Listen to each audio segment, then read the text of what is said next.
third quarter fiscal 2024 earnings call. All lines have been placed on mute to prevent any background noise. After the speaker's remarks, there will be a question and answer session, and if you would like to ask a question, please press star 1 on your telephone keypad. I would now like to turn the call over to Allison Malkin of ICR. You may begin. Thank you. Good afternoon, everyone. Thank you for joining us for our third quarter fiscal 2024 earnings conference call. Joining me today are Gary Friedman, Chairman and Chief Executive Officer, and Jack Preston, Chief Financial Officer. Before we start, I would like to remind you of our legal disclaimer that we will make certain statements today that are forward-looking within the meaning of the federal securities laws, including statements about the outlook of our business and other matters referenced in our press release issued today. These forward-looking statements involve a number of risks and uncertainties that could cause actual results to differ materially.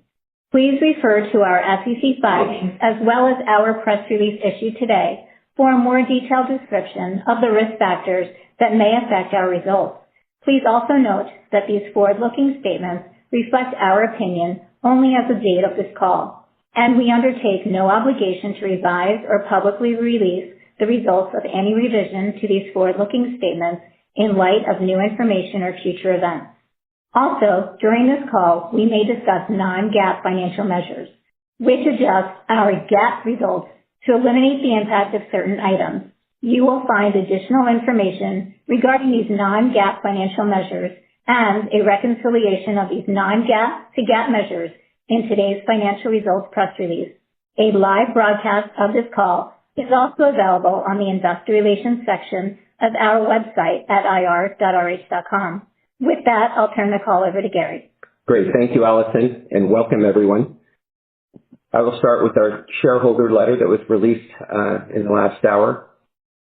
To our people, partners, and shareholders, the positive inflection of our business continued to gain momentum, with third quarter demand increasing 13%, despite operating in the worst housing market in 30 years. Our vector is increasing in both magnitude and direction, with November demand up 18%, as the most prolific product transformation and platform expansion in the history of our industry continues to unfold. Our industry-leading growth is being driven by the RH brand, where November demand increased 24% with the introduction of our new RH Modern Sourcebook, and has continued to accelerate into December with month-to-date demand up 30%, demonstrating the disruptive nature of our product transformation. The performance of the RH brand reflects market share gains of 15 to 25 points in Q3, accelerating to 25 to 45 points in Q4, based on the current trends and expectations of furniture-based retailers. We believe our collections reflect a level of design and quality inaccessible in our current market, and a value proposition that is disruptive across multiple markets, positioning RH to gain significant market share for the foreseeable future.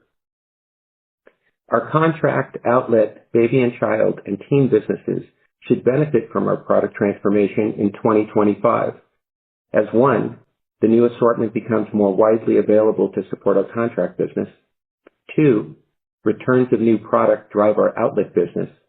And three, the most successful designs are translated into smaller sizes for baby, child, and teen. We are also pleased that our results for the third quarter reflected our guidance, with revenues increasing 8.1%, adjusted operating margin of 15% versus 7.3% last year, and adjusted EBITDA margin of 20.8% versus 12.4% a year ago. Based on our current trends, we are raising our fourth quarter and full year guidance to Q4 total demand growth of 20 to 22%, and revenue growth of 18 to 20%. Q4 adjusted operating margin of 12.2% to 13.2%, and adjusted EBITDA margin of 18 to 19%.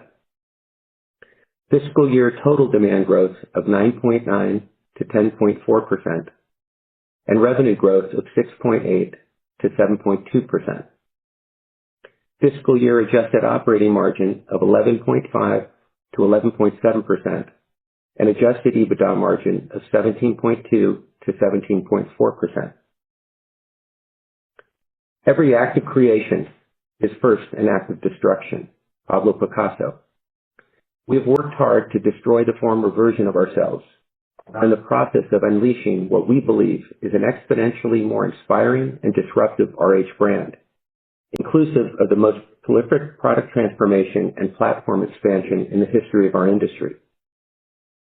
We believe the important investments we are making during this depressed housing cycle are creating a level of strategic separation in our industry that rivals the most important brands in the world. Our product transformation plan for the remainder of 2024 and select 2025 highlights include the second mailing of our new RH Modern Sourcebook arrived in homes in November with 54 new collections across furniture, upholstery, lighting, rugs, and textiles. Based on our demand trends and confidence in the new offering, we increased our advertising investment by approximately $6 million in the quarter to further expand both page count and circulation. The quarter-to-date demand leads us to believe that this investment will prove to be a wise decision over the course of the fourth quarter and into the first half of 2025. As a reminder, post-analysis of our circulation data, we decided to consolidate our RH Contemporary Sourcebook collections into the RH Interiors and RH Modern Sourcebooks to optimize overall mailing depth and efficiency. Mailing fewer, more meaningful books enables our brand to break through the compounding clutter across the consumer industry and is aligned with our gallery strategy of fewer, more immersive and brand-defining physical experiences. The introduction of our new RH Interior Sourcebook is now planned to be in homes early February, with 89 new collections across furniture, upholstery, lighting, rugs, and textiles. The new collections and improved in-stocks should further increase our vector and market share gains in the first half of 2025. The introduction of our 2025 RH Outdoor Sourcebook, featuring the most dominant assortment of high-quality outdoor furniture in the world, is also planned for early February. The new sourcebook will include 8 new outdoor furniture collections, an exciting new outdoor textiles offering, plus a significantly improved in-stock position to start the season versus a year ago. As you know, we acquired Waterworks in 2016, arguably the most desired brand in the luxury bath and kitchen category. The Waterworks team has done an outstanding job over the past 8 years to further elevate the brand and build a highly profitable business model that can scale. Waterworks, like most other luxury brands in the home space, generates the vast majority of its revenues from the trade market, selling to architects, designers, developers, and builders. While RH has a meaningful trade business, the vast majority of our revenue is generated by consumers. We believe there is a significant opportunity to amplify the Waterworks business on the RH platform by exposing the brand to a much larger audience, similar to how we have expanded other trade-focused businesses and brands over the years. This week, we'll begin to introduce the Waterworks brand across the RH platform, beginning with a 3,000 square foot Waterworks showroom in our largest design gallery opening tomorrow in Newport Beach, California. Our interior designers around the world will now be able to specify Waterworks in their design projects, and customers will be able to view and purchase Waterworks on RH.com in the next few weeks. We also plan to test a Waterworks Sourcebook in the second half of 2025. Waterworks today is just shy of a $200 million business with mid to high teens EBITDA margin that we believe has the potential to become a billion-dollar global brand on our platform. We also have plans to unveil RH Couture Upholstery by Dmitry & Co. in the first half of 2025. We purchased Dmitry & Co. in 2020 with a vision of making the most exquisitely designed and crafted upholstered furniture in the world, previously only available to the trade, accessible to consumers on the RH platform. While there has been much speculation regarding how we might change Dmitry & Co. to address a larger market, our plan is just the opposite. We believe by not changing anything, we will change everything. Like Waterworks, we believe transitioning some of the most admired brands in the world from a solely trade-based to a blended consumer and trade-based business model is a very big idea, and one that can result in exponential growth for these highly desired brands. Additionally, we plan to introduce a significant new brand extension in the fall of 2025 that we believe will meaningfully expand the market size and share of the RH brand. This new brand extension will include a new source book and have a significant website presence on rh.com. We expect to present the new product in our galleries in early 2026, and we'll share more details of this exciting new venture in the new year. Lastly, we do not expect a negative impact to margins as a result of the most recent communications regarding the potential for increased tariffs in 2025. We have been proactively moving sourcing away from China over the past several years with the expectation of fully exiting the country by the end of the second quarter. We are also transitioning products manufactured in Mexico and believe we can successfully reposition our sourcing with no disruption to the supply chain. Let me shift your attention to the elevation and expansion of our platform. We continue to open the most inspiring and immersive physical experiences in our industry, and some would say the world. Spaces that are a reflection of human design, a study of balance, symmetry, and perfect proportions. Spaces that blur the lines between residential and retail, indoors and outdoors, home and hospitality. Spaces with garden courtyards, rooftop restaurants, wine and barista bars. Spaces that activate all of the senses, and spaces that cannot be replicated online. Our plan to expand the RH brand globally, address new markets locally, and transform our North American galleries represents a multi-billion-dollar opportunity.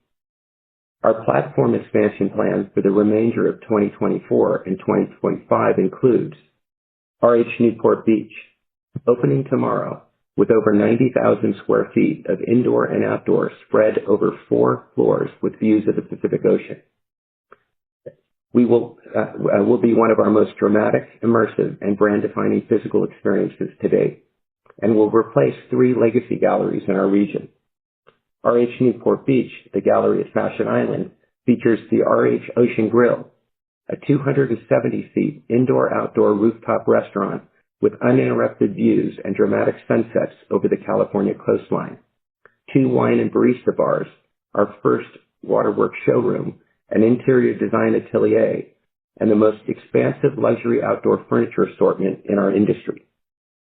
We believe RH Newport Beach will be an inspiring destination in the Southern California market and has the potential to become our second $100 million plus gallery. RH Montecito, also opening this week, is a reimagination of the historic firehouse in the charming enclave perched above Santa Barbara. The gallery will feature the RH Firehouse Grill, an indoor-outdoor courtyard restaurant with fireplaces and fountains, a wine and barista bar, plus an RH Interior Design Atelier. The first RH Interior Design Studio is opening this week in Palm Desert, California. Our goal is to establish RH as the leading interior design firm in the world as we move the brand from simply curating and selling product to conceptualizing and selling spaces.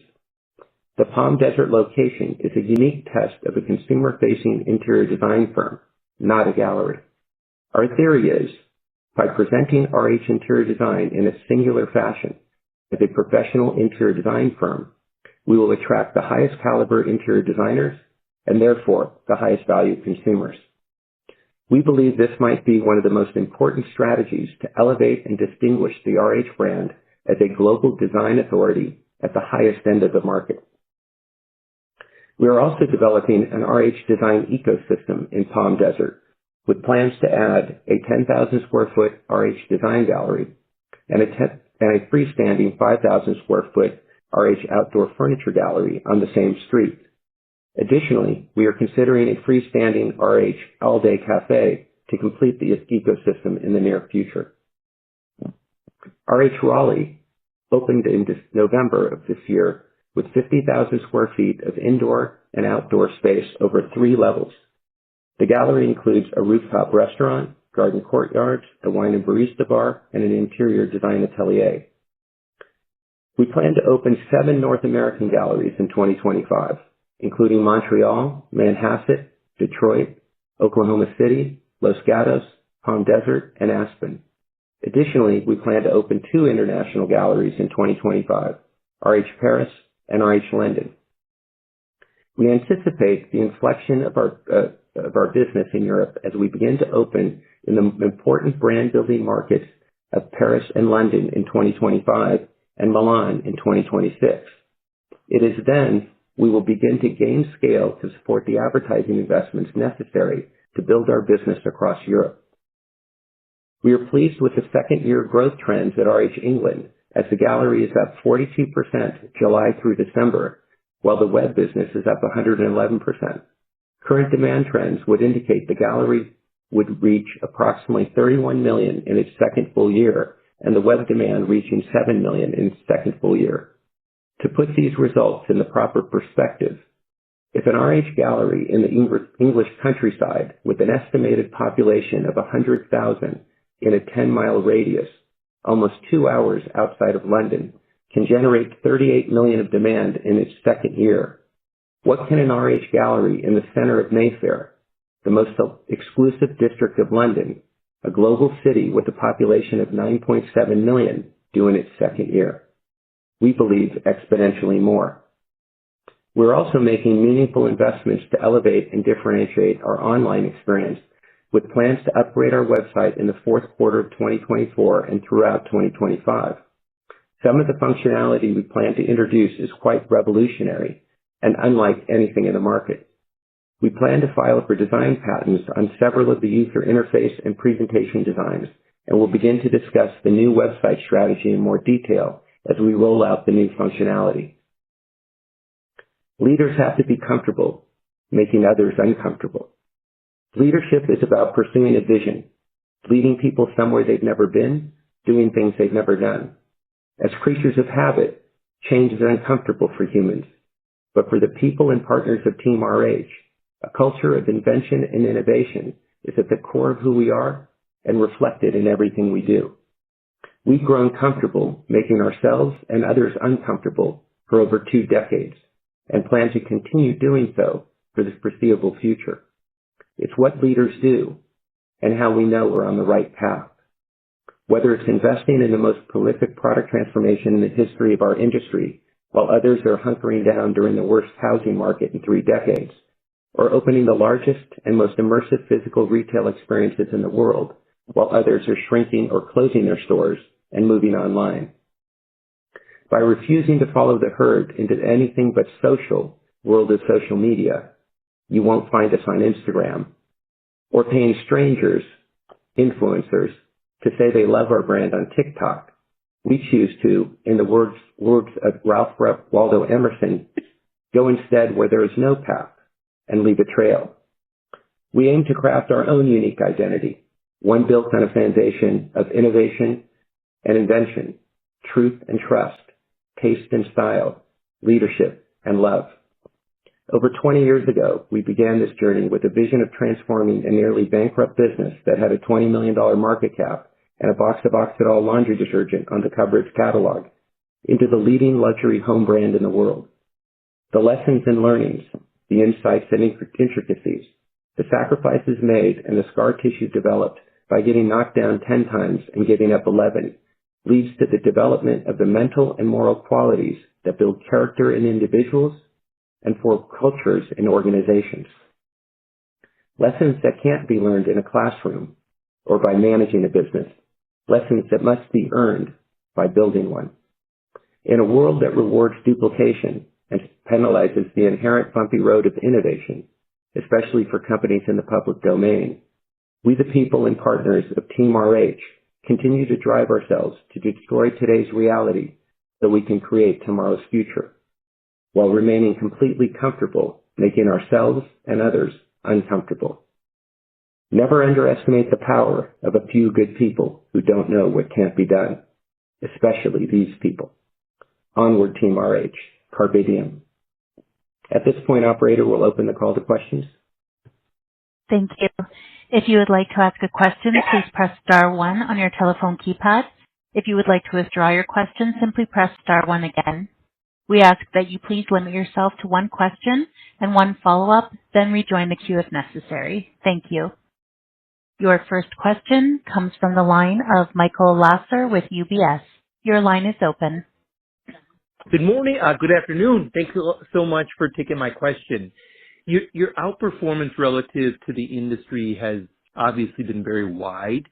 So how are you thinking about taking advantage of this, such that would you further accelerate some of the investments that you're making in 2025? And if that were the case, would you be willing to trade some margins, so suppress margins, even if it meant that you were still accelerating your sales? Thank you so much. So, Michael, I think that's always a question for business leaders. And what does an investment cycle look like? What does a harvesting cycle look like? How are you thinking about the business long-term versus short-term? I think it's an interesting time in our industry. There's multiple people pursuing different paths. Generally, a time like this is a hunkering down or harvesting time. People pull back investments. If you look at our history, this has always been an investment period because the other side of a downturn in a housing market usually leads to the potential to gain significant market share on the other side.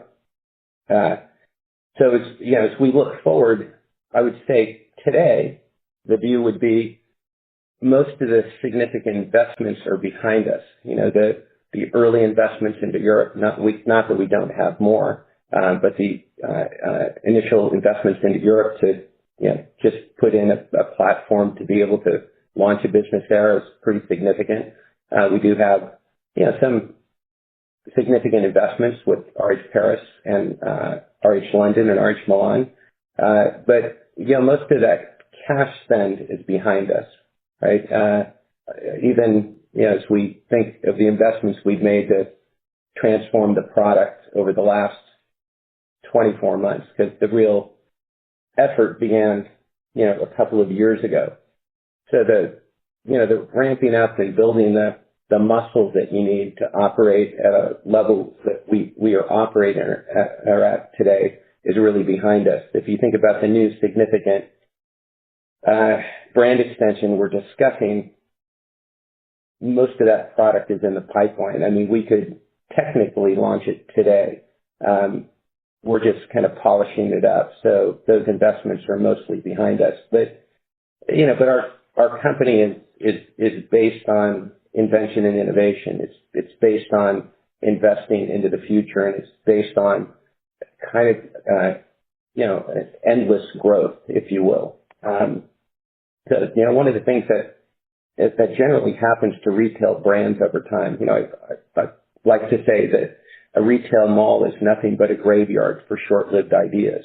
That's because, most retailers open a new concept, they get enough right, they expand it, they don't evolve it, they don't innovate. They kind of get a model of we're going to open 20 of these a year, 40 of these a year, and pretty soon you blink and 7 years goes by and somebody has, a range of 100 to 300 stores, and they're all kind of dated and they're all tired because there hasn't been a focus of invention and innovation. There's been a focus of rollout and duplication.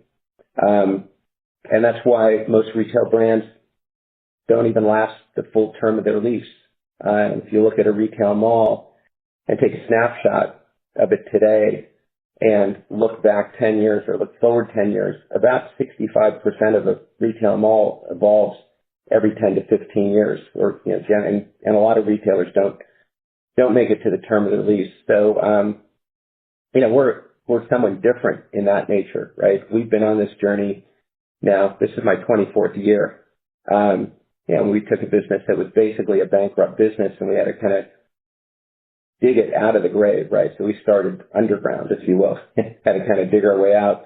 And then we've been building, and we've been kind of pursuing a path of a climb up the luxury mountain and try to build a luxury brand. And that's taken, considerable investment. But today, if you just, again, motor up and look at the platform we built, and think about, put the current numbers into context. right? We have a lot of deleverage to our operating model because of significant investments we've made. All of the cash investments are behind us.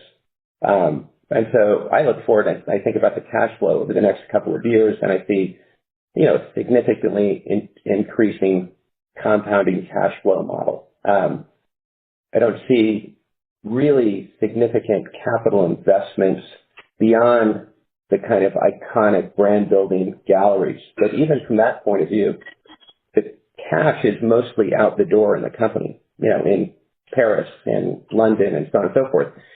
Some of it, you're going to have a drag on depreciation going forward because we've made a lot of investments, and that's why we think it's probably important as you think about our model looking forward to focus on adjusted EBITDA margin, right? Because that's going to be the adjusted EBITDA margin and kind of cash flow generation. That's going to be the right way to look at a model like ours. It's no different than for how many years Amazon had a depressed model because they were in a serious investment mode to build a platform nobody else has ever built, and you might never see again.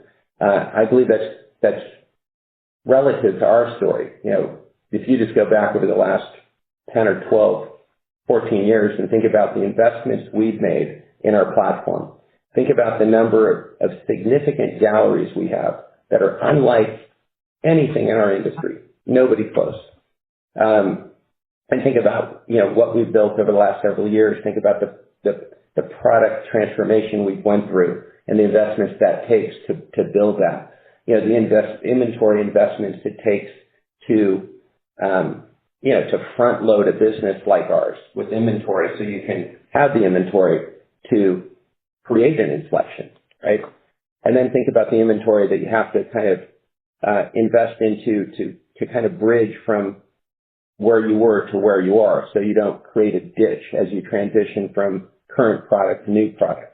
All of that is a serious investment cycle and, somewhat distorts the short-term view of our model.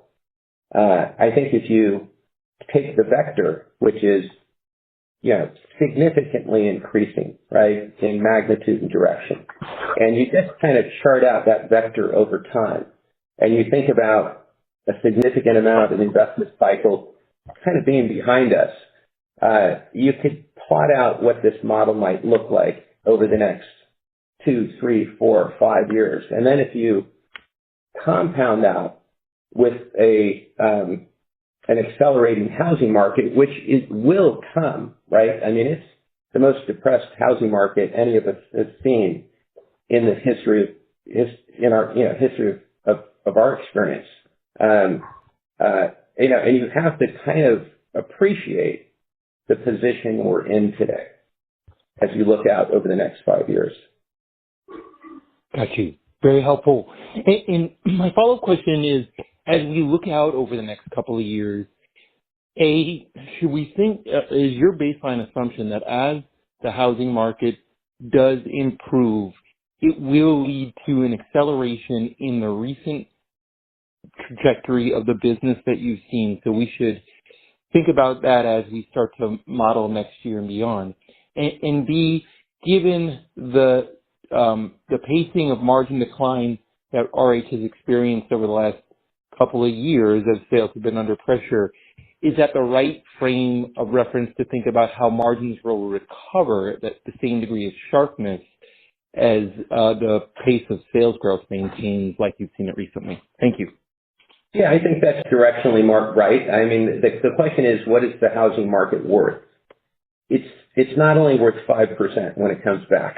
It's likely worth 30%, right?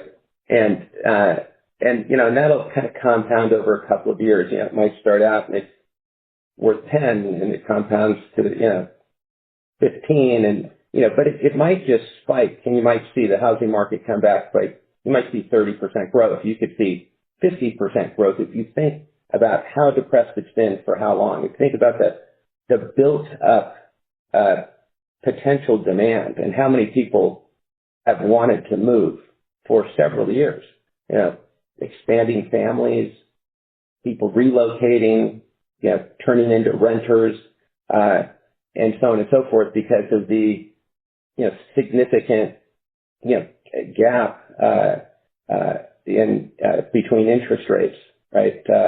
And how many people are locked into low interest rates. So that, that's going to evolve. That's going to change. Exactly when it happens, we're kind of ambivalent about that. Quite frankly, sometimes I talk internally about, hey, I hope the housing market stays flat for another year. We'll have a lot less competitors if it does. We'll gain a lot more market share if it does. So I'm not necessarily enthusiastic about when the housing market comes back, because a bad housing market for a brand like ours, positioned the way it is actually kind of a good thing if you think about what the future will look like. Because a lot of the ankle biters that were able to, raise capital easily, over the last, 5-10 years, and especially, pre-COVID, 5 years before COVID, and the 4 or 5 years after COVID. I mean, everything in the home business was looking great, and you could raise capital really easy, and someone could start an online brand, and and all that is some level of competition, right? There's just more places to shop. There's more people marketing. There's more people, on Instagram marketing or online marketing, and so on and so forth. And there's been a proliferation of competitors in the housing market. You see that now shrinking very quickly. I mean, there's been a lot of public, bankruptcies, or, I'd say almost bankrupt or kind of bankrupt and bought out of bankruptcy, because there's a couple of online aggregators. I can't remember the name of one of the brands that's bought a bunch of them. I probably don't need to say it anyway. You guys probably know who they are. But, it's kind of Gavin Grover, our, lead outside counsel, always says, two drunk people, leaning against the bar doesn't create a better situation. So you take kind of multiple bad brands and put them together, and you hope for leverage through that aggregation. It's usually doesn't work. I mean, look at the recent situation with, Overstock.com and Bed Bath & Beyond. I mean, anybody betting on that marriage, I think I think it's going to look good over the long term. So we would think that, yes, there's so many levels of opportunity. There's the housing market. If the housing market stays down, there's going to be more people struggling in our market, in the furniture-based home furnishings market, and there's going to be more opportunity on the other side. I mean, our inflection is happening regardless, right? So ask yourself, when is the last time a brand of our size and scale in a mature market has created a market share lead of more than 5 points or 10 points? 5 points would be considered really good. 10 points would be considered outstanding. What does 25 to 45 points look like? Track that out over the next few years. That can completely change everything. Thank you very much, and have a good holiday. Thank you. You too. The next question comes from Christopher Horvers with JP Morgan. Your line is open. Thanks. Good evening, everybody. So I'll keep my question to a two-parter. The first question is you're guiding the fourth quarter below what you're seeing quarter to date. Is that just caution on your behalf? Is there some sort of seasonality of the business to think about proceeding through the quarter? And then the second part is you've put a lot of clearance in the past few years to introduce all of this newness, 80% newness this year. Is it your expectation that over time that you can get that clearance margin back? Thanks very much. Good question. The guide we think is kind of a correct guide, but depends on what, how the rest of December and January plays out. Yes, 75% roughly of our business, it bounces between 73 and 76, I think, is our kind of core RH brand, if you think about it. And then we have another, quarter of our business that are other things like contract, outlet, baby and child, teen, waterworks, Dimitri, et cetera, et cetera. If you just kind of pull back and think about those businesses are not accelerating like the core brand. I kind of outlined in the letter that those should accelerate, many of them. Obviously Waterworks won't be impacted by our product transformation, but, our platform will enable the Waterworks brand to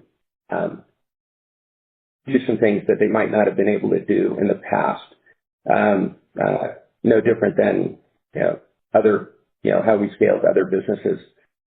But the markdown percentage, if you looked at the history of our business in our core business, would say, the amount we have on markdowns, like today, if you looked at it, 75% of today, if you looked at about 80% of our business in the third quarter, is at full price, with the full price. Then about 20% is done in markdowns. It'll fluctuate 2022, 78, 22, 80, 20. It over the years, like in a really up housing market, that could be as low as 90-10, but there's always a percentage of clearance. I would say our competitive set, or just the general industry as a whole would love to have an 80-20 mix. Okay. Love to have an 80-20 mix. Is the clearance part of the business maybe more under pressure than it would be in a good housing market? Sure. Is the clearance part of the business going to be bigger during a bad housing market? Of course it is. Those are all firm grasp of the obvious, right? But the other thing we're doing is, if you read my letter, you hear me talk about the disruptive nature of our brand, and you've seen us kind of move in the past couple of years into much more of an attack mode, we think that there is an ability to take more oxygen out of the room, if you will, by playing the game that we're playing right now. And that's not necessarily, it's a clearance game, but it's a design quality value game. It's, looking at, disrupting the market from a design point of view, a quality point of view, and a value point of view. And I think that's what we're doing today. So, maybe that's putting a little bit of pressure on margin initially, but as you grow like we are, there's inherent efficiencies and scale, right? So if you think about the demand trends we have today, if you think about us ordering back into product, if you think about the leverage that we're going to get and our partners, manufacturing partners are going to get, and what the future orders might look like, those could be at much higher margins, right? But taking the market share, taking the oxygen out of the room, creating leverage in the business model from a top line point of view, putting the investments in place, and then continuing to expand margin, through the leverage you get throughout the platform. And when I say the platform, I also am talking about our manufacturing platform, our vendor partners. We do own some of our own manufacturing. We have a factory in North Carolina for upholstery and et cetera. But mostly we don't own the manufacturing platform. But if you're a partner of ours, we talk about and we interface with our partners like we're one company. And we talk about where is their leverage, where scale can create better margin, better pricing, more disruptive pricing, and so on and so forth. I think right now it is a better time to invest in disruptive pricing and disable competitors than it is to harvest the business and take lower sales.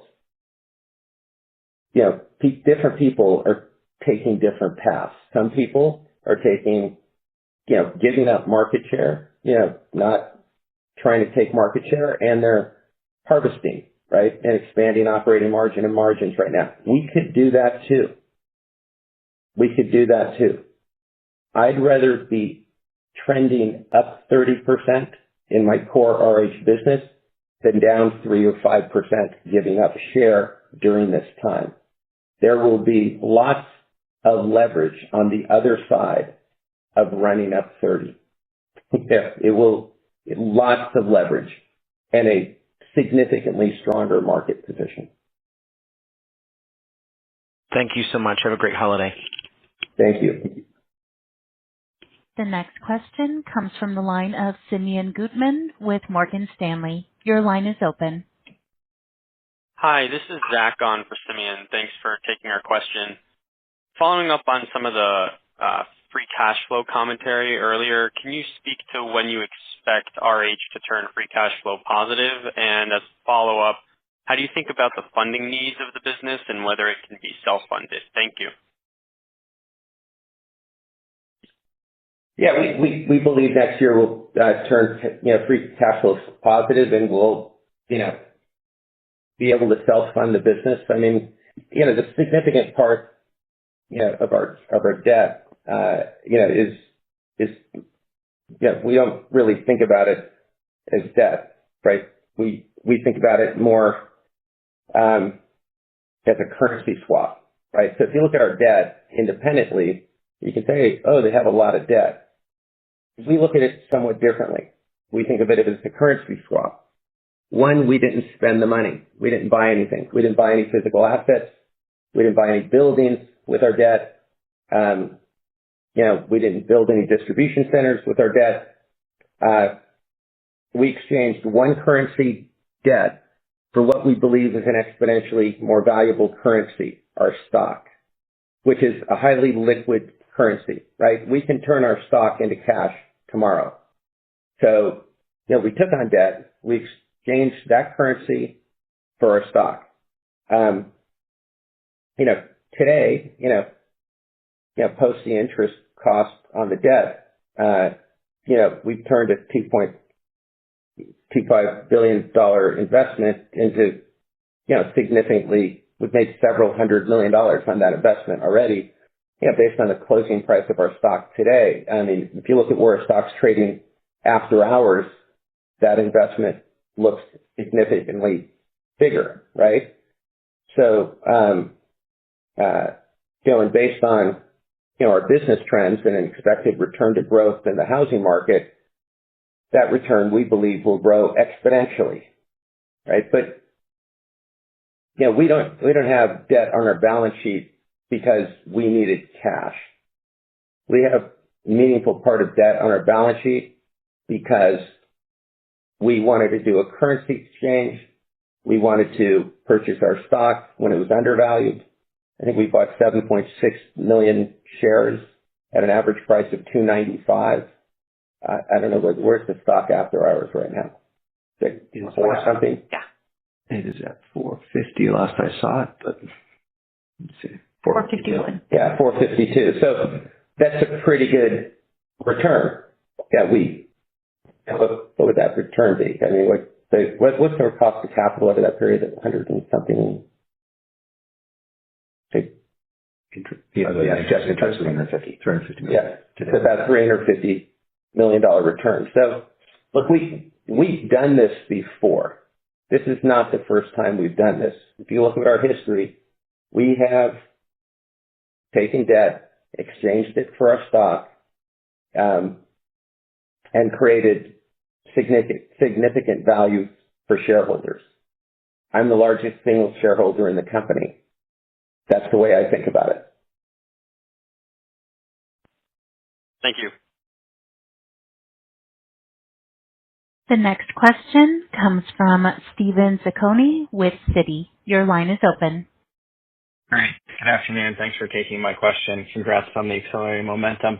I was curious, Gary, if you could just help us understand the drivers of really the acceleration in the business. What's really changed with the product? How do you feel about your competitive positioning? Why do you think you're outperforming the industry by such a wide margin?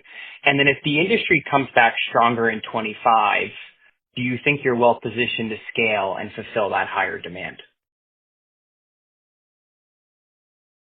Well, I think everything that we believe is in the letter. I don't know if there's a lot more to say than what's in the letter or what I might have commented on thus far, why we think we're outperforming. I mean, it's we have a lot of competitive advantages. We have a platform that's significantly, we believe, better than anybody else in the industry. We have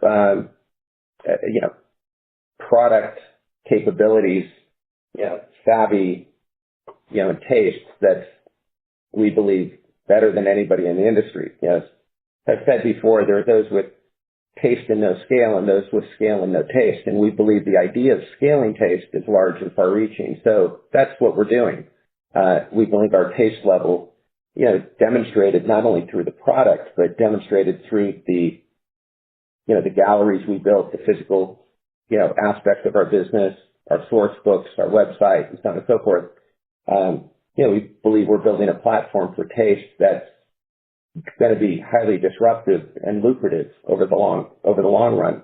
And that taste level and, the capabilities we have at scaling taste, our ability to curate, curate product, our ability to integrate product, and our ability to present product better than anyone in the world, I think is demonstrated based on the size and scale and profitability of our business thus far, and will continue to create, strategic separation as we go forward. So that's who we are at our core, right? That's what we do. That's what we've spent 24 years building. And you haven't seen our Center of Innovation and Product Leadership. Anybody on the call, I recommend, try to schedule a visit because nobody has anything like it. That has been built. It's a huge competitive advantage. Our methodologies, the way we think about the business, the way we strategically think about categories, the way we, strategically integrate categories into a singular and focused point of view that breaks through the clutter in the market. All of those are reasons why we're outperforming.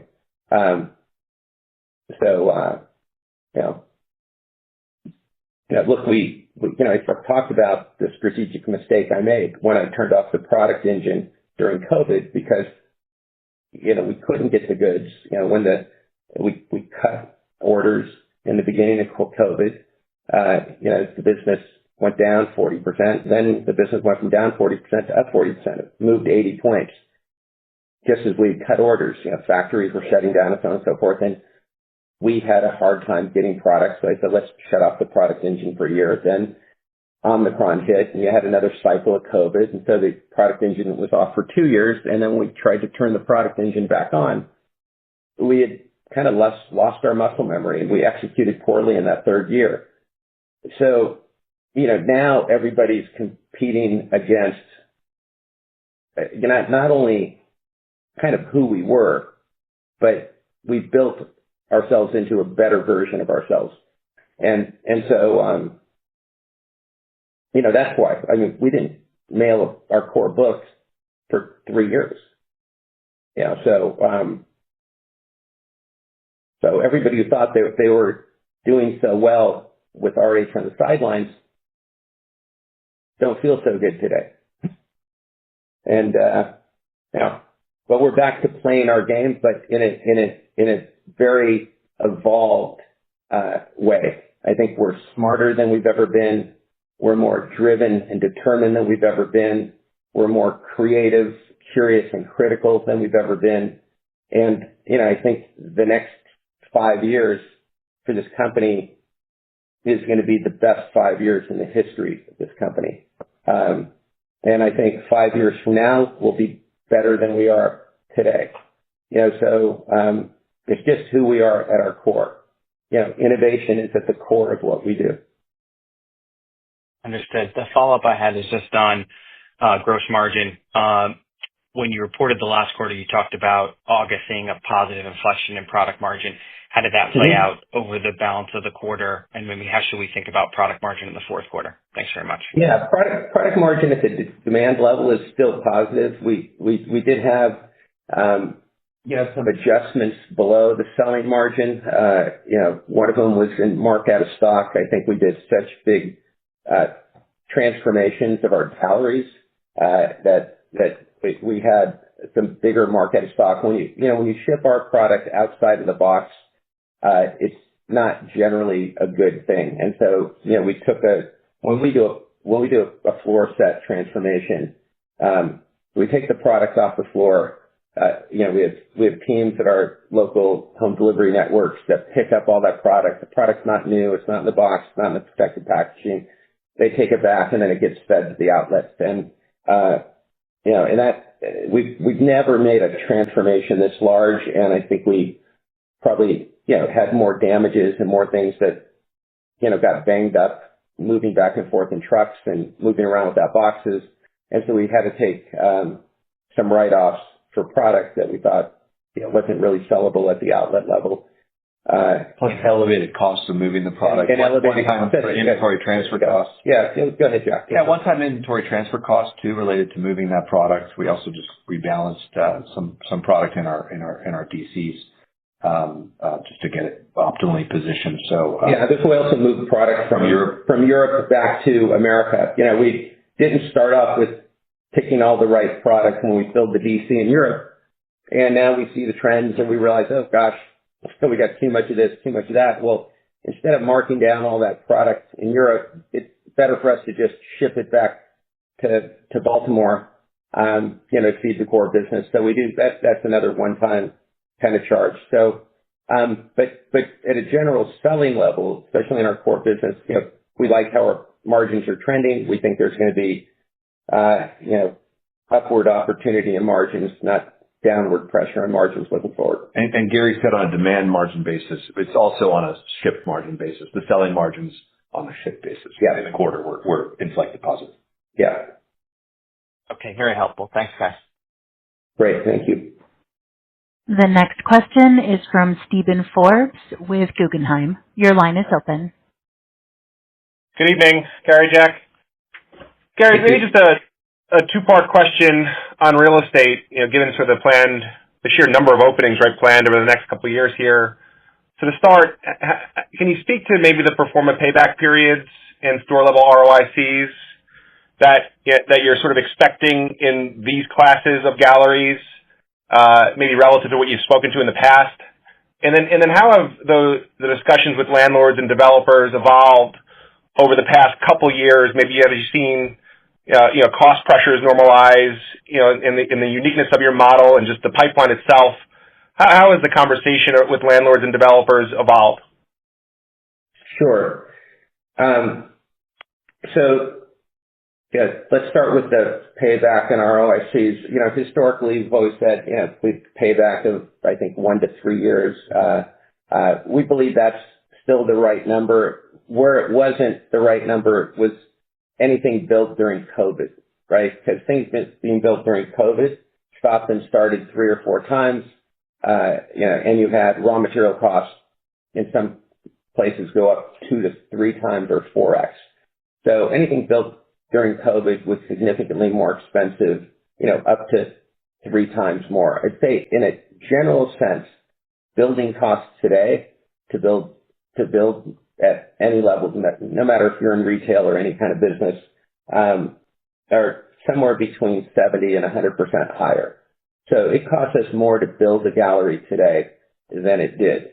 The good news is we have a significant inflection in our demand and our sales, and we have an expectation for a returning housing market lift.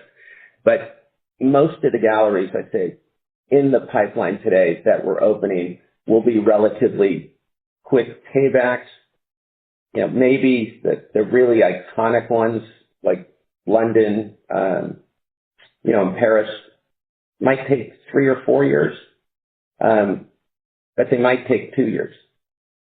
For example, RH Newport Beach is a good example. We have a developer and a partner there in Irvine Company. I think they cleared about 8 retailers for us, right? So if you think about the investment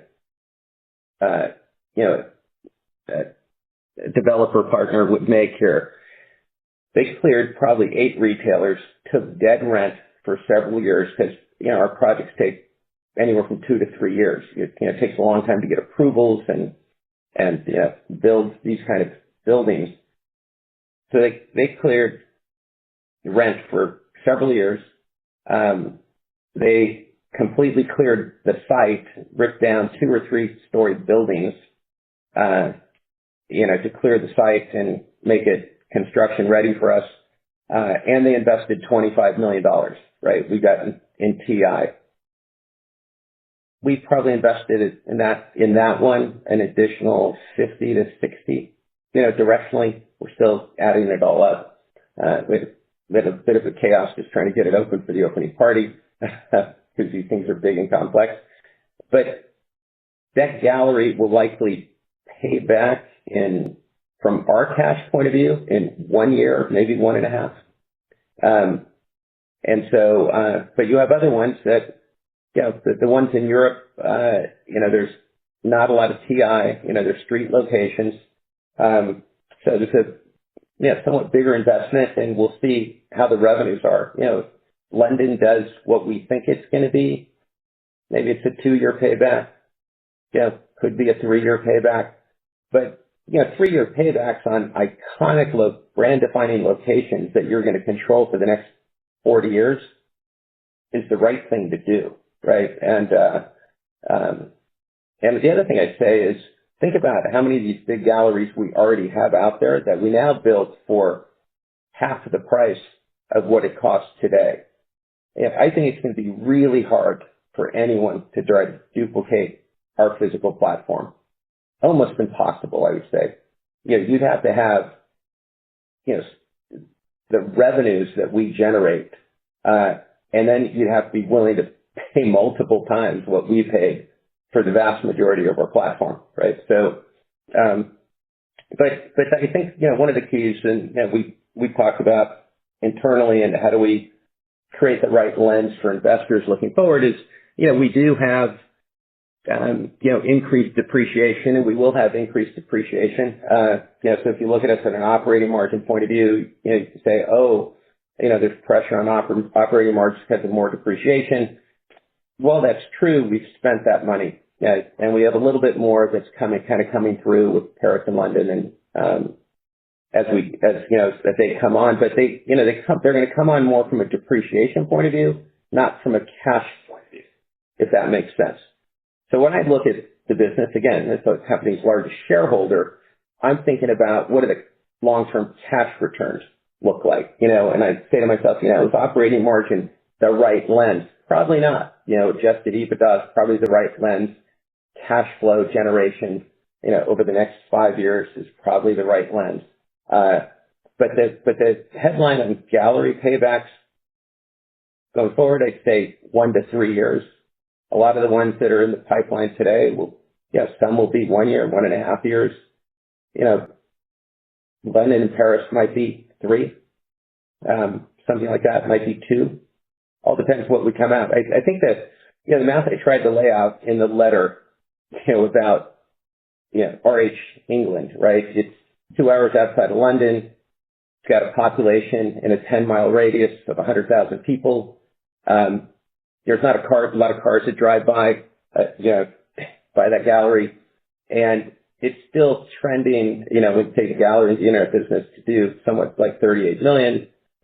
Is that if we can generate $35 to $40 million 2 hours outside of London, we're 10 miles in a 10-mile radius. There's like 100,000 people. What can we generate in Mayfair? In the absolute bullseye of London, or there's 9.7 million people. Like, you got to take some multiple, right? Is it a 3x? Is it a 5x? Is it, it's not 50% more. So in looking at the numbers that way, we're highly optimistic about Europe, and some of those things. And we're probably, based on what we think will happen, even in Europe, will be a much more desirable tenant, especially where we're not buying a building. But landlord discussions, how they've evolved over the past few years, landlords are doing, hey, how are you performing? What's your market cap look like? All those kind of things. As our performance is better, as our margins are better, as our stock price is higher, we become more attractive to landlords because we'll probably have a better credit rating. Their properties are going to get a lower cap rate.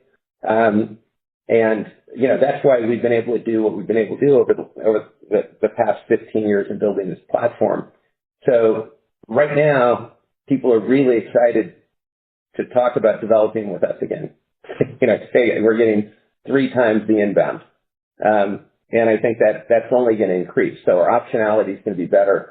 But you still do right now, right? There's a bigger cost for building because debt is higher, et cetera, et cetera. So, but the outlook should be great. There'll be a lot of optionality ahead of us. At the same time, we don't want to get saturated, and we don't want to create a whole bunch of cannibalization. We think it's better to have fewer, more iconic locations than to just kind of cover the market, in an ordinary way. So, we'll continue to be very selective in what we're doing, but we do have different vehicles now. We'll see how this test goes with the first freestanding, design studio, which is not a design studio like we built in the past, because we've built things that we call design studios. They're really small stores, right? These are actual interior design offices, consumer facing, which there are none in the world, right? Interior designers don't have consumer facing offices. We do. I mean, just as a point of reference on that point, I think, which is interesting because I think this is going to be more important than we think. When we open a gallery and we look at applications for interior designers, we might get 6 to 12 interior design applications. For our freestanding interior design office, we got 200 to 300 applications. And, our theory was, a lot of interior designers don't want to work in a retail store. And we're changing that in our current retail stores because we're creating separate, design offices that are kind of walled off with glass and so on and so forth. But still, so you may, depending on how that happens, the response we've had, and then just the response we've had from people trying to come in, consumers trying to come in and access us. We'll learn a lot more starting next week. But there's going to be lots more opportunities, and then also as our volumes build, the more we do in volume opens up more opportunities in more markets. So if you thought about, 5 years ago, if we did X in a market, or we thought we were going to do an X in a market, but now we look at a market and we can do 1.5X, all of a sudden the real estate deals look completely different and the number of markets look completely different, right? And so, that's where, that could change. We think we could have, 60 to 70 galleries, bigger size galleries, 50 or 60, whatever the range is. And all of a sudden you're doing 50% more volume in 3, 4, 5 years from now. All of a sudden you probably have an additional 30 markets you can open because there's places you thought you could only do 20 million in, and now you can do, 30 million in, and it changes the economic model. So I think people are pretty excited about RH today. I think they'll be even more excited after they, digest our numbers from today and think about where we're going.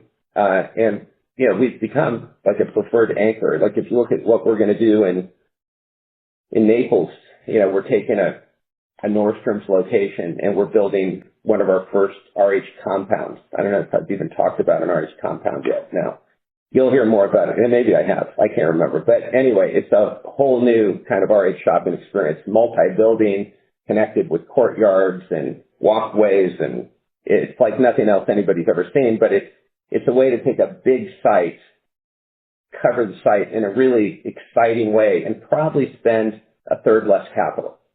And then there's, another RH compound coming in Walnut Creek where we're taking a Neiman Marcus location. I think when the landlord community sees, the developer community sees the new compounds, I think people are going to like that too.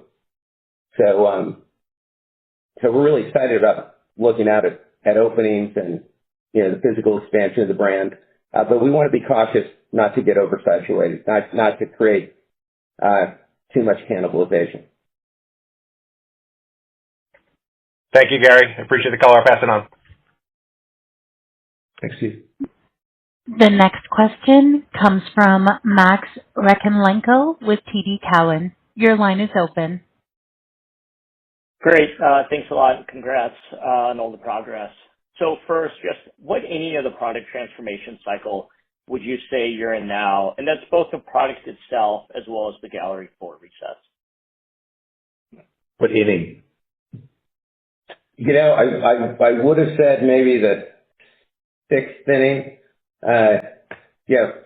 before my latest trip to Asia and Vietnam, and now I'd say we might be in the fourth inning. Because the dots have continued to connect, and so there's a lot in the pipeline. There's just a lot in the pipeline. I mean, again, if you read the letter, there's a lot happening, a lot coming. The significant brand extension I'm talking about, might be worth as much as everything that we just did. So, I mean, I think it could be massively accretive. And so, we'll still, call it maybe the fourth inning, halfway. But again, that always changes, right, as you evolve, because you connect that dots, you see more, so on and so forth. I think it's I don't mean to sound arrogant and compare ourselves to Apple, right? But at what point, someone would ask Steve Jobs when they introduced the first Apple phone and he said, this is going to change everything. What inning were they in? I mean, what was their market cap then? After the first year of the iPhone or second year of the iPhone, maybe 500 billion, something like that. Maybe 400 billion. 300 billion. I don't know what Apple's worth today. 2.5 trillion. Around. 3 trillion, something like that. And, so, the more you do, the more you see. The more you see, the more you can do. And you go into what I refer to internally as an upward spiral. And I'd say today we are in an upward spiral. We're doing more, we're seeing more, therefore we're doing more and seeing more. And you go through that cycle, you can keep connecting dots and seeing more, so guys, that's why I say, competitors that, anybody who's hunkering down or trying to harvest, in a harvest mode, or, they're trying to squeak out every, half point they can out of an operating model. That's a very temporal condition. We're in a real upward spiral here that it's just going to lead to more and more.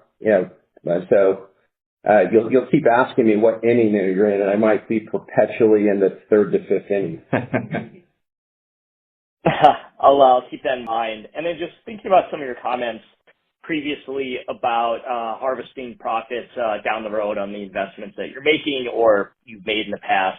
how are you just thinking about the magnitude and where margins can go a couple of years from now? No different than we've always thought about it. And, we're always going to be in some level of a investment stage. That's what you do if you're a brand that's based in, invention and innovation. So, but I'd say the phase we just went in was a pretty massive investment cycle, not just to scale up and ramp all the product that we have and build the pipeline and, so on and so forth, and, build the organization to do that and the new partnerships to do that. But also, launch in Europe, right? I mean, that's a big kind of one-time, investment you're making. And so, some of that is behind us, still a period, some of it's in front of us. But once we build the platform in Europe and once we, kind of get the brand going. Look, if we were in year 2 and, we were cycling RH England and we were doing like $8 million, like I'd be really worried. But when I sit there and I go like, okay, we're got demand tracking at, 35 to 40 million, somewhere around, we think net 38, something like that. And, turn that into revenue, 32 million, something like that, 33 million. And then you say, I don't know, what's London going to be with 9.7 million people in the heart of Mayfair? If you said it's 3 times that, which I think could be conservative, that's $100 million in revenue. If it's 4 times that or 5 times that, that's 130 to 160 million in revenue. And that's, by the way, this is with the brand relatively unknown, and we went into an unknown place. We're the only retailer of our kind, for like, I don't know, 100 miles. It's a long way to anything like that. So I think, margins are, where we think the margin model ought to be on a regular basis going forward. I mean, we're also in the depths of a bad housing market. And somebody said, oh, well, homes increased 3%, right? That's a dead cat bounce. Like the housing market has not shifted yet. It's not meaningfully growing yet. And when it does, we'll benefit from it, and you'll start to also see where the margin model will be. But right now, if you're looking at a margin model, you're looking at a margin model based on a bad housing market and a significant investment cycle. Maybe the biggest investment cycle, actually, absolutely the biggest investment cycle we've ever been in, right? So you're probably looking at kind of bottom margins for us.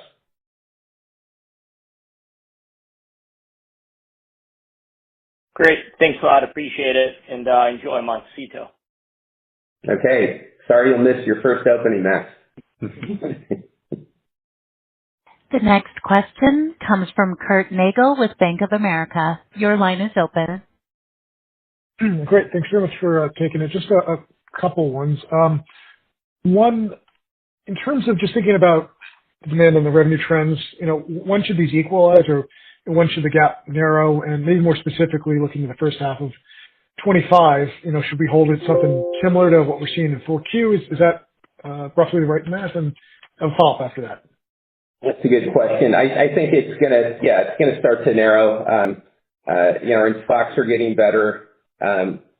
We invested in more inventory to kind of close that gap, and so I think it'll be a little bumpy for a while until the inflection of new product slows down a little bit. But we'll have a stronger point of view in the next quarter or two. But clearly, we see the gap shrinking. The in-stocks are going up.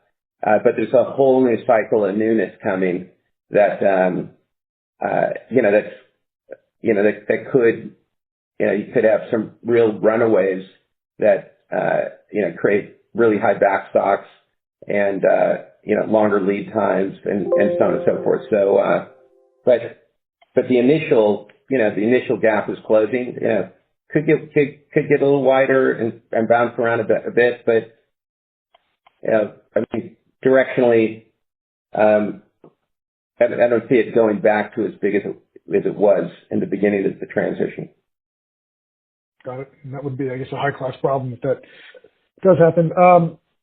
Second one, I guess, Gary, for you, just trying to think through, very early stages here, but potential demand synergies for the core product in the trade business with this acceleration and, expansion of the Waterworks business, which, I think, as you said, is, has a strong core, B2B customer base. Sure. Yeah, I think, one, the contract side of our business, start there, almost can't benefit from the new product yet because we're still getting in stock in the best product, and we still are building inventory to transform the galleries. I mean, some of the newest product is coming out and outperforming, the phase one products, right? So we're going to have to transition galleries again to get the best product, which is, again, part of an upward spiral. So, I'd say the galleries today are a third right. So I think there's two more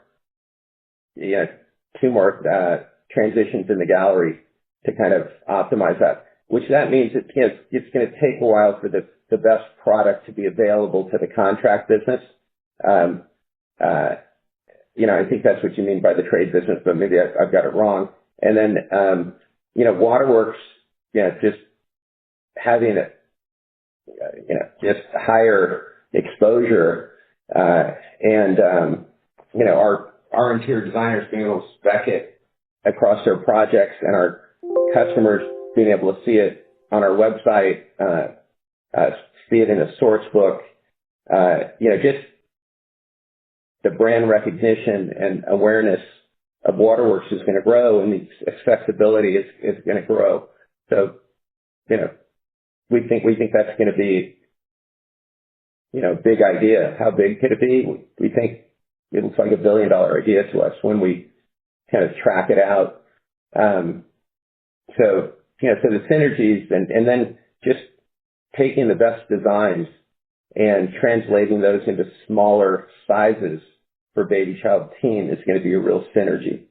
And, as much as, retailers don't like returns are what drive the outlet business. The outlet business is dragged behind the core business significantly, right? Because there's not enough returns of the new product yet, which will drive that. So again, it's all part of an upward spiral, right? And, one begets the other. And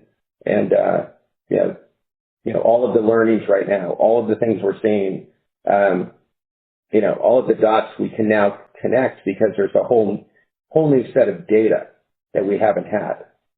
And so the data becomes richer, you become smarter, you start investing wiser, your next ideas are likely better than your last ideas because you're more informed, you have more knowledge, you're making better decisions, assessing things more correctly. So I don't know if that answers your question or not. No, that's very clear, and I appreciate it, Gary. Happy holidays. Thank you. Great. Thank you. Thank you, Curtis. The next question comes from Seth Basham with Wedbush Securities. Your line is open. Thanks a lot, and good afternoon. My question is just regarding the product transformation and what you characterize it for as inflection. You previously talked to a peak inflection point sometime in early 2025. So this upward spiral that you're seeing right now, would you think that peak inflection is extended outwards? Massively outwards. Yeah, because, when I talk about the peak inflection, think about what I knew. Almost nothing, right? We had new product hitting, We saw trends on any product. We're tracking it out. What does it look like? But we didn't have enough data and information to really know any more than we knew. So God, where's peak inflection now based on what we know? I think it's several years out. And previously you talked about peak inflection being sort of the strongest year-over-year growth. I assume you're not thinking the strongest year-over-year growth is going to be a few years out, but you think that you'll see strong growth for the next few years, in other words. I think the strongest growth might be a year or two out. Because the significant brand extension I talked about is significant. It's not small. It's meaningful. And the amount of new product that's coming. For example, a year ago, probably a year into, this transformation, I kind of reframed everything for our internal team and our external partners. I said, look, we are still in the early stages of what I called a product development super cycle, something we've never done because we haven't enough data to say, like, this can be much bigger. We think about the market completely differently. We think about the size of the market, the consumer. We see more consumers. We see more homes. We see more rooms. We see more aesthetics. We see a significantly bigger opportunity for RH. In some ways, I'd say, the classical way to think about us is kind of as a specialty brand, right, with a certain point of view. And that's how I'd probably say I looked at us over the last 20 years. How do we build this kind of specialty brand with a certain aesthetic point of view and grow this brand? I think about us differently today. And I think about us a lot differently just in the last 45 days. I just haven't articulated it completely and clearly based on what we've learned. And it is directionally what we've framed over the last 5 years, right, with our long-term business vision and ecosystem. We've said there are those with taste and no scale, and those with scale and no taste. And the idea of scaling taste is large and far-reaching. So, and then we've articulated, right, what I call the one-pager, kind of a bigger view of how that can play. I think what the nuance is now I'm beginning to see us and the team, is beginning to see us as maybe a platform for taste, not just a brand. So you think about, think about platforms or marketplaces. I mean, Wayfair is a marketplace. Somewhat is it a brand? Of course, it's recognized for certain things and so on and so forth, but they don't really, it's not their product. It's available, everywhere else. There's nothing unique about the product in Wayfair, but it is a platform and marketplace, that's driving $12 billion of revenue, some number like that, right? Not all furniture. We sell lots of things. But if you start to say, can you transition the thinking about RH from just a classic way to think about a specialty brand and think about RH as a platform for taste and think about how you could dimensionalize taste across multiple aesthetics, across, different life stages, across, different kinds of homes and so on and so forth. That to us, that looks multiple times bigger, potentially, than I thought we could be. And, we're still kind of shaping that thinking, but some of it we can see relatively clearly today. And that's why I think the growth trajectory or the vector may continue longer than we think. And, we may think, you're running, the core business is trending at 25 to 30 up, right? Well, you're going to come up to 25 to 30. Are you going to grow 8 or 10 on top of that? I don't know. Can we grow 30 or 40 on top of that? It's not impossible based on what we see today. I'm not promising anything. I'm not trying to give any kind of guidance. I'm just trying to kind of share with you directly how we're thinking and what we see. Again, the more we do, the more we see. The more we see, the more we can do. And we see a lot more than we've ever seen right now because of the product transformation and the product development super cycle, and the things we're doing and the dots we're connecting. And so I think this upward spiral that we're in can be exponentially bigger and last significantly longer than if you would have asked me a couple of months ago.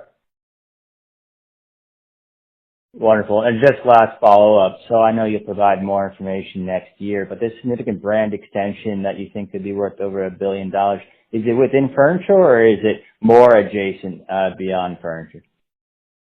No, it's just kind of within the same thing we're doing. It's just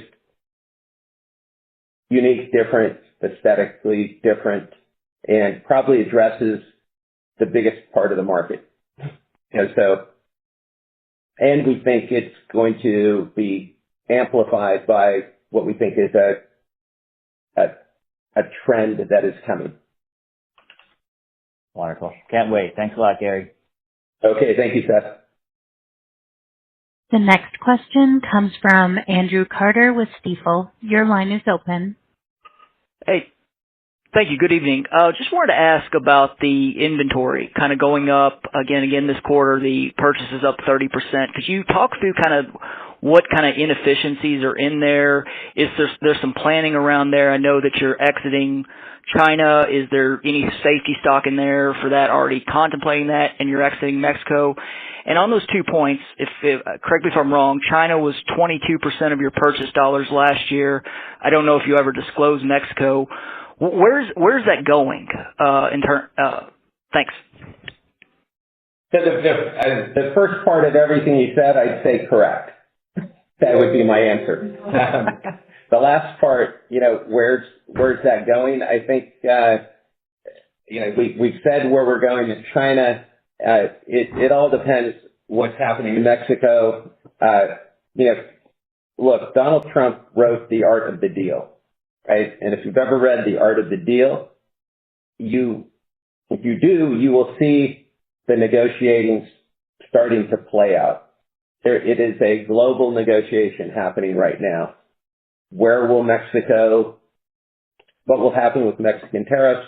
What moves should we make proactively? We're making some moves proactively, but I think Mexico's making moves. You're already hearing from inside, sources that they're moving troops to the border. They're going to try to take more responsibility for immigration. And if I was the president of Mexico, I sure would, because I wouldn't want the biggest economy of the world to cut me off from trade. So, Mexico, I think, is a little different than China, right? Mexico is not going to become the next global superpower, that has, a military that can threaten the United States. China can, right?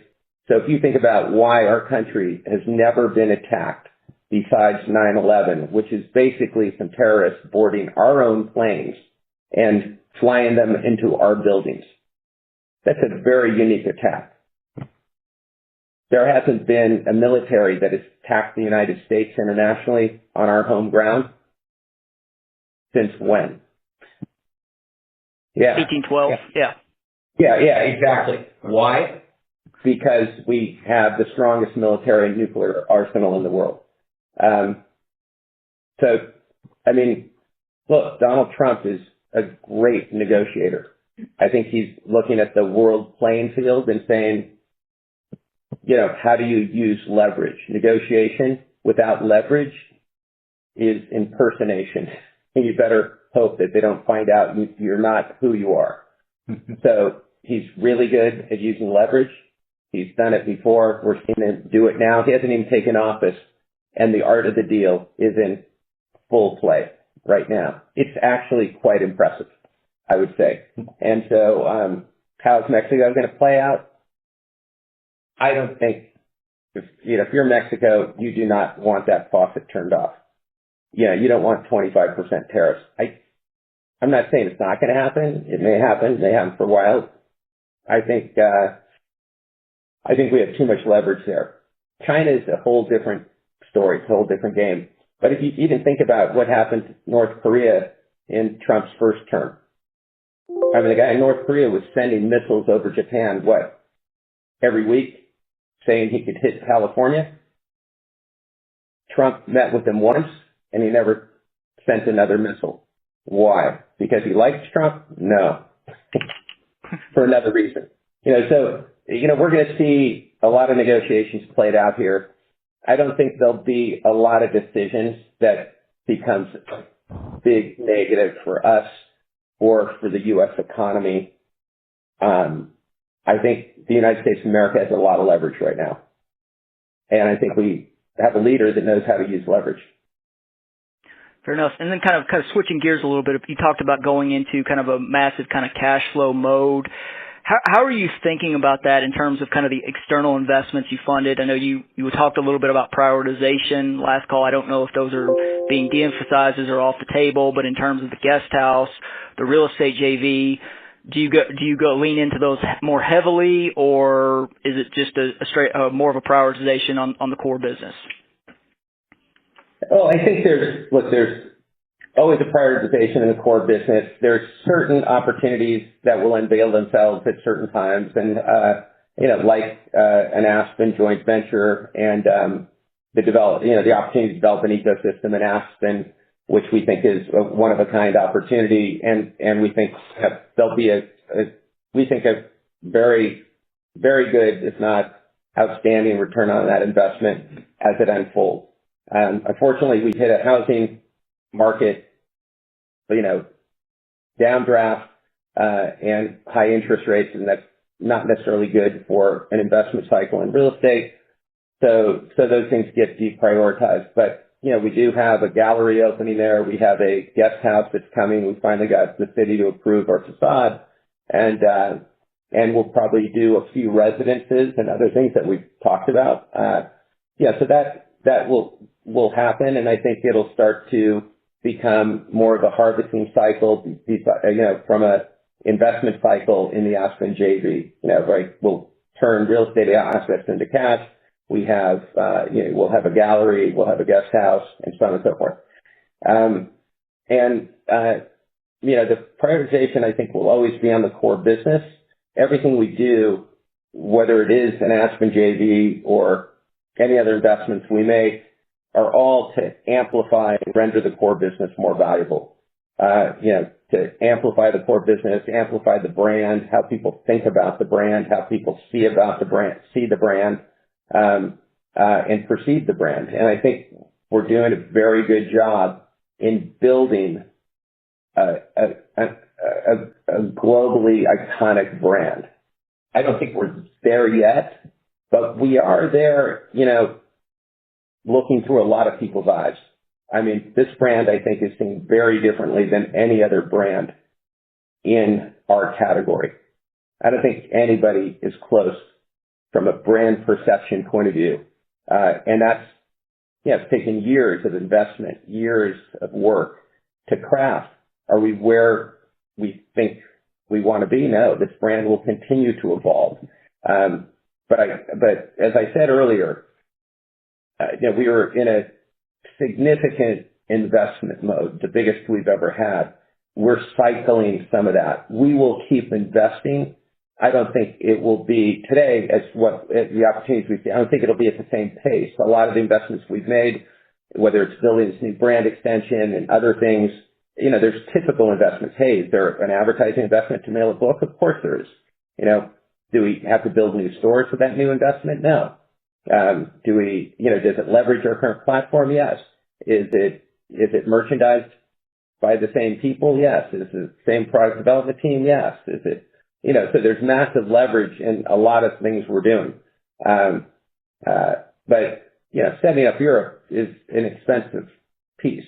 And so, that deleverage, 230, basis points or so, if you just tack that 230 basis points on this business, the model looks a lot better. If you took some of the other investments out, that we've made, in the real estate platform and other things, that are creating more depreciation, the model looks pretty good in a very down housing market. Now, recast that model with the inflection and vector that is being built and, an investment cycle that's going down, right, is how I say it. So you get a completely different outcome from a free cash flow point of view. Thanks. I'll pass it on. Happy holidays. Happy holidays. Thank you. The next question is from Brian Nagel with Oppenheimer. Your line is open. Hi, good afternoon. Congrats on the improving momentum within the business. So my question, and it's probably going to be a bit of a follow-up here, but just, looking at the business, and, Gary, you talk a lot about, you have talked a lot about the last several quarters about the macro environment. We discussed it here on the call tonight, but you're looking at the business and the improving demand trajectory you're seeing.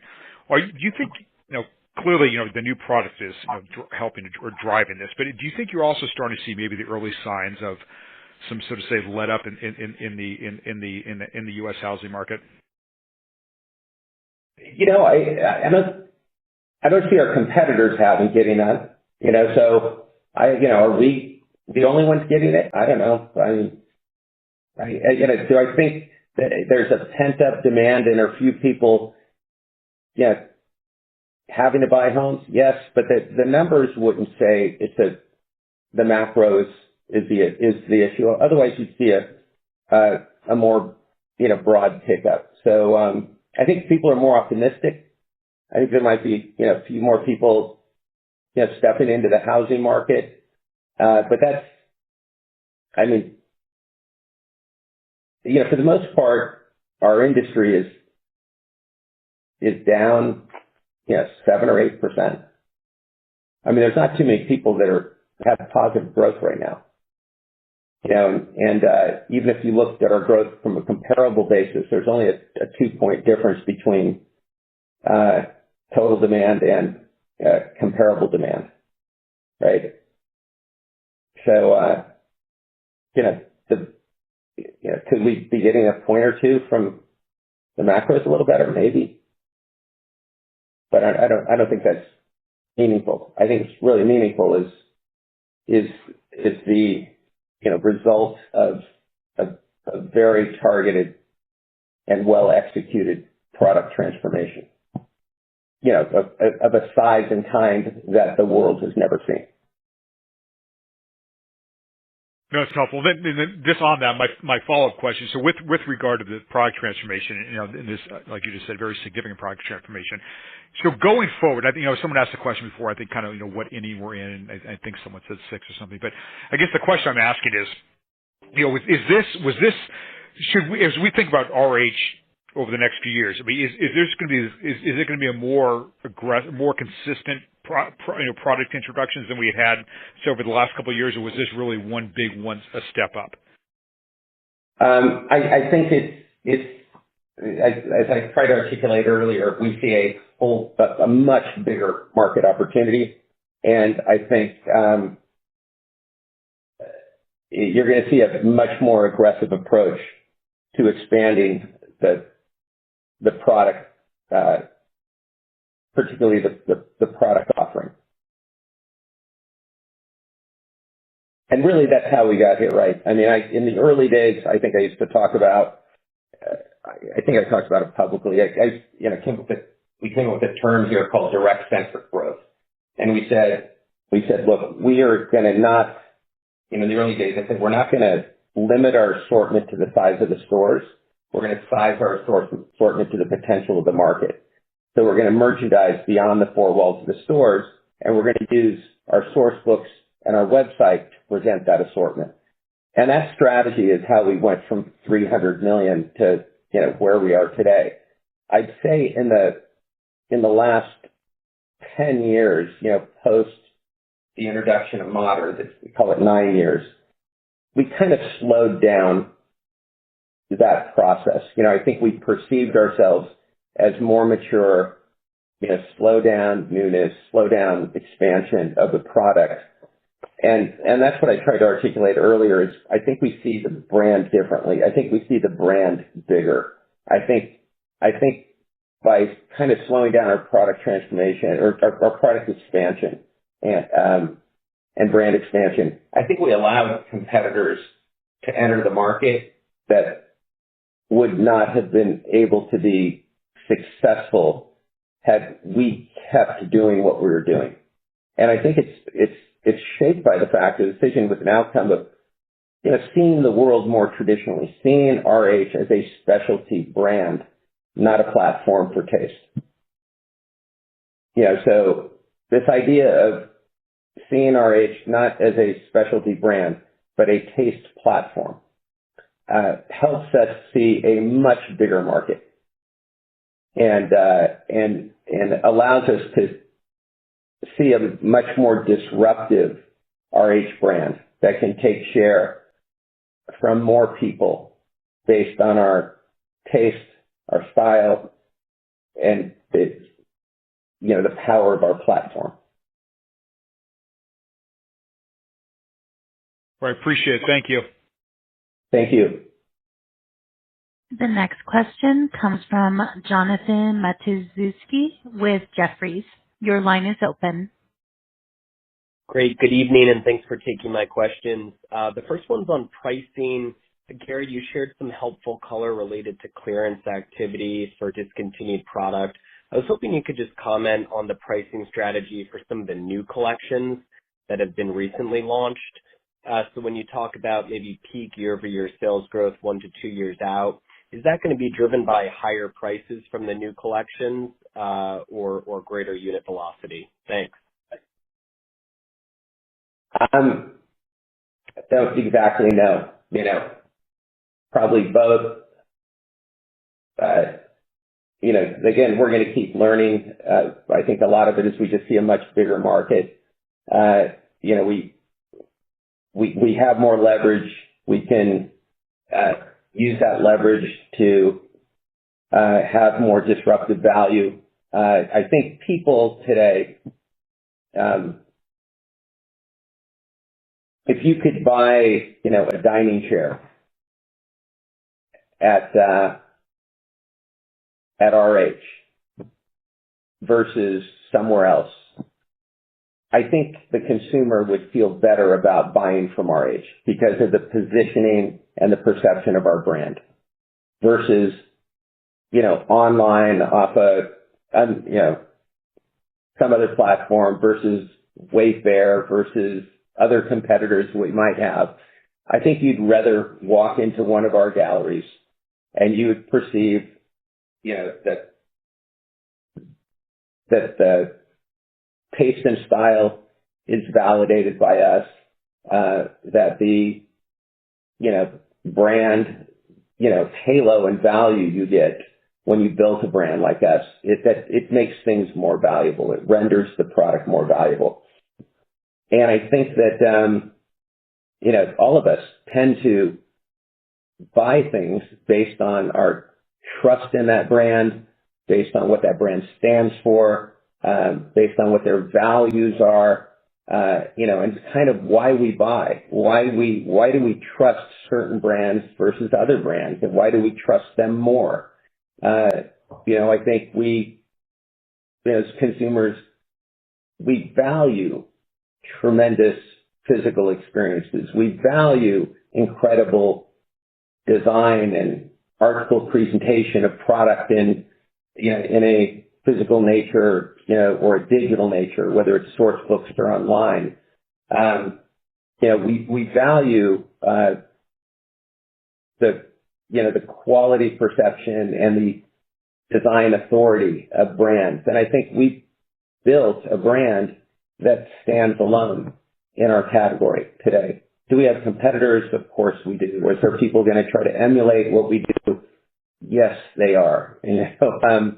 But I wouldn't want to be competing with us on that. So it just allows the brand to have a bigger market, because I think someone would rather buy that share from us than someone else if it's similar. I think they will value it more. It's no different than cars. Why do people pick a BMW or a Mercedes versus a Chevrolet or a Tesla versus a whatever, somebody else's electric car?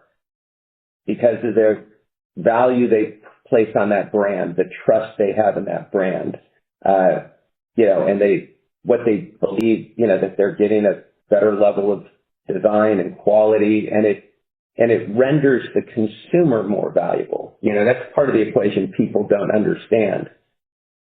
Saying like, hey, I got everything in my house from Wayfair doesn't really render you more valuable if you're trying to position yourself higher in the economic, societal perception of the world. Saying you did your house in our, saying buy your house from RH, I think renders you more valuable versus other people. That's really helpful. Thank you. And then just a quick follow-up on product. Can you give us any color in terms of maybe some of the lines that have been outperforming? Not sure if there's any commonalities in terms of maybe aesthetic or price points or any other common denominators. Not sure if you're leaning into particular trends relative to other peers. Any more flavor there would be helpful. Thank you. Why would I tell you that? Think about it for a minute. Like, why would I tell anybody that publicly? Completely respect that. Just trying to get more color. Yeah, all of our competitors are on this call. Yeah, like, why would I tell anybody that? Thanks, Gary. Yeah. Okay, thank you, Jonathan. Your final question comes from Zach Sadam with Wells Fargo. Your line is open. Hey, good afternoon, and thanks for fitting me in. Gary, following up on the balance sheet, appreciate your currency swap comments, but, since earnings are constrained by about $9 in interest expense, any thoughts on the appetite for knocking out some of the debt and interest expense, and the priority versus investment or buybacks or something else? I mean, we think we're making the right investments to create the most significant shareholder returns. So, yeah, is the debt, $9, a share compression right now? Yes, but there's 7.6 million less shares. I don't know, so you have to do the math on the other side. And you have to think about that 7.6 million less shares 2 years from now, 3 years from now, 4 years, 5 years from now. And think about where the trajectory of the business is, and would you have rather taken 7.6 million shares out of the market and had that cash? Or would you rather have that cash? What do you think is going to be more valuable? And our math would tell us what we're doing is going to be exponentially more valuable. That buying our stock at $295 when we think it's going to be worth, $1,200 to $2,000 down the road is going to prove to be the right move. And it's no different than when we bought 60% of the stock back in 2017. Yeah. What the price we bought that stock at and where the stock is today. So listen, I know there's not other CEOs maybe talking about currency swaps. But I am benefited from the fact that I was owned by private equity for several years, and I worked for some very smart people. And I learned a lot. And I think about the business differently from from an investment point of view, maybe than others do. So, but again, I'd look at our history. You could have asked the same question, 2016, 17. I mean, we've done kind of 2-3 major buybacks here. And, but you don't see us doing like regular automatic buybacks. I think that's not a very smart thing to do. It's not looking at it like an investor. We're buying back our stock at, all-time highs. We're opportunistic thinkers and investors. And so we believe this will prove to be a very wise decision. Appreciate the thoughts. And then lastly, on the decision not to renew the leases in Germany, any color there on sales or margin impact on those galleries? And is the intention to close those right away or wait until 2027? And any thoughts on just, the margin constraint right now? I think you said 230 bips this year from Europe. How much of that is Germany? Thanks. Yeah, no, well, look, we don't need to give you the level of detail, but to get the Paris and London locations, we had to take those locations also. And we weren't maybe necessarily ready to go into Germany at that point, but the Paris and London locations we thought were so extraordinary. It could have taken us 10 or 20 years to find locations like that. 10 or 20 years. So we decided to take those locations. In some cases, we weren't even going to open them when we did, but we're faced with a potential lawsuit from a landlord. We thought we were rendering his property less valuable. So we said, okay, let's open. Let's not spend too much capital. But in both those cases, the landlords wanted us to renew the leases and extend the leases to 10 to 15 years. We didn't know if those were necessarily the right locations. We didn't know if it was the right timing for the market, and so on and so forth. And we said, how do we secure this London location and this Paris location? What are we willing to invest to get those two locations? Not that we don't like Germany, but we wouldn't have launched in Germany. That's not how you would have rolled out the brand. But doing this deal enabled us to probably move 10 years faster than we would have moved had we not. And so, is there an incremental $20 million investment in that? That's the way I'd look at it? Sure. Do we know if we want to extend those leases and stay where we are? Do we, or maybe there's better locations in Germany with better rent, but that's how I would think about it. No different than that. Again, it's every investment decision, you have to look at all the aspects of it. And you have to kind of say, is it more important to do this now and invest now, and maybe it's going to cost something up front, like, the hit we're taking on Germany? Yeah, but I'd argue when we look at it 10 years later, we may not have had a London gallery, a Paris gallery like the ones we have today. We might not have even pulled the trigger. So, generally, those people that move faster and do more wind up with better outcomes, right? Because you're going to learn along the way. So nothing more than that. It's the non-tax charge. We're still open. If you want to look at our business at an EBIT level and operating margin level next year, it's going to be accretive to operating margin and EBIT next year, neutral on a cash point of view. Makes sense. Thanks for the time. Happy holidays. Okay. Thanks, Zach. Happy holidays. That is all the time we have for questions. I'll turn the call to Gary Friedman for closing remarks. Great. Thank you, everyone, for your time and fellowship of RH. We appreciate it, and I want to say to our teams that have worked so hard over the past 2 years bringing this product transformation to life that we couldn't be more proud of the effort, the drive and the determination it takes to do this level of work, and to bring a transformation like this to life. We value you at the most important level in this company.